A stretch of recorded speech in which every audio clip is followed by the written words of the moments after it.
Assalamualaikum warahmatullahi wabarakatuh. Bismillahirrahmanirrahim. Alhamdulillahirabbil alamin. Asyhadu an la ilaha illallah wa asyhadu anna Muhammadar Rasulullah. Allahumma shalli ala sayyidina Muhammad wa ala ali sayyidina Muhammad. Dalam 7 menit ke depan, saya akan menyampaikan kajian Islam dengan judul Betapa Indahnya Allah Menciptakan Wanita, bersumber kajian Ustadz Abu Basam Umar Mita yang berjudul 30 Surat Cinta Allah Kepada Wanita. Halo teman-teman Gen Z, pada kesempatan kali ini kita akan menjelajahi sebuah tema betapa indahnya Allah menciptakan wanita. Wanita adalah manifestasi dari keanggunan, kelembutan, dan kekuatan yang tak terukur. Dalam setiap geraknya terdapat kelembutan yang mengalir seperti sungai yang mengalir dengan kedamaian. Mata mereka memancarkan cahaya yang memikat dan senyuman mereka mampu menyinari hari yang kelam. Pada dasarnya Allah sangat mengistimewakan seorang wanita, bahkan Allah turunkan satu surah khusus yang membicarakan tentang wanita, yakni surah An-Nisa dan berbagai surat lainnya. Surat cinta Allah kepada wanita yang pertama adalah dalam surah An-Nahl ayat 97. Terjemahannya adalah, barang siapa yang mengerjakan amal soleh, baik laki-laki maupun perempuan, dalam keadaan beriman, maka sesungguhnya akan kami berikan kepadanya kehidupan yang baik dan sesungguhnya akan kami beri balasan kepada mereka dengan pahala yang lebih baik dari apa yang telah mereka kerjakan. Surah An-Nahl ayat 97 ini merupakan surah cinta dari Allah, bahwasanya ternyata Allah memposisikan seorang wanita itu dengan begitu istimewa. Laki-laki dan perempuan memang berbeda proses penciptaannya, berbeda tabiat dan karakternya juga. Tapi dari semua keragaman itu mereka sama di sisi Allah. Allah yang menciptakan kita sebagai wanita dengan penciptaan yang sempurna. Allah jadikan anak untuk berbakti kepada ibunya 3 kali lipat lebih banyak daripada bakti yang anak berikan kepada bapaknya.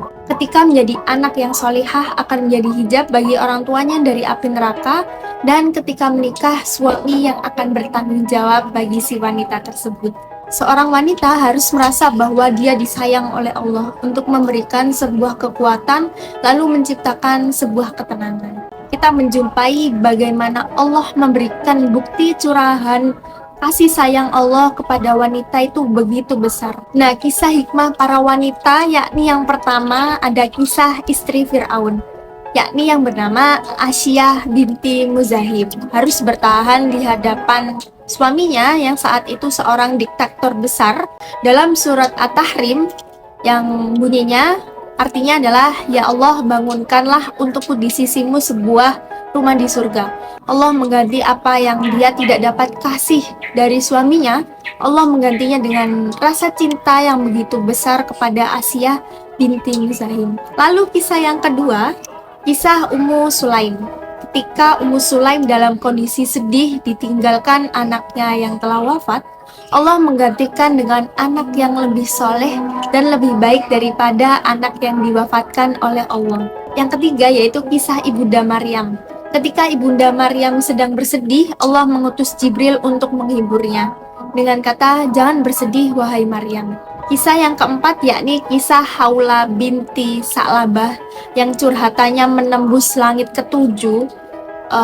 Itu tercantum dalam Quran surat Al-Mujadalah ayat 1, yakni sesungguhnya Allah telah mendengar perkataan wanita yang mengajukan gugatan kepada kamu tentang suaminya dan mengadukan halnya kepada Allah, dan Allah mendengar soal jawab antara kamu berdua. Sesungguhnya Allah Maha mendengar lagi Maha melihat.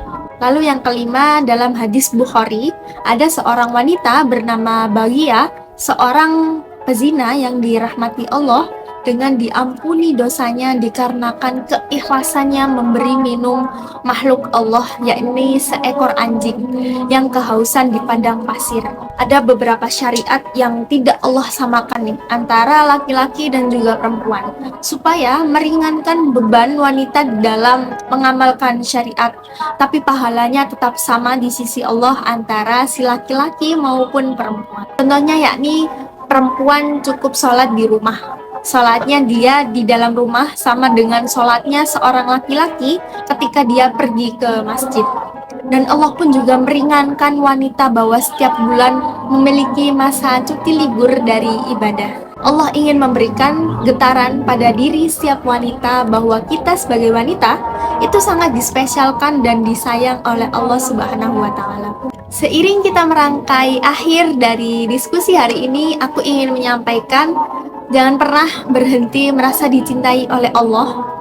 Jangan merasa tidak ada yang mengistimewakan dirimu, dan jangan pernah kehilangan rasa bahwasanya engkau itu dicintai oleh Allah Subhanahu wa taala. Terlepas dari seberapa beratnya kita menjadi seorang wanita, kontradiksi bahwa wanita itu sangat diistimewakan oleh Allah akan menjadi kunci dalam menjalani hari-hari. Sampai jumpa di lain waktu dan semoga bermanfaat. Wassalamualaikum warahmatullahi wabarakatuh.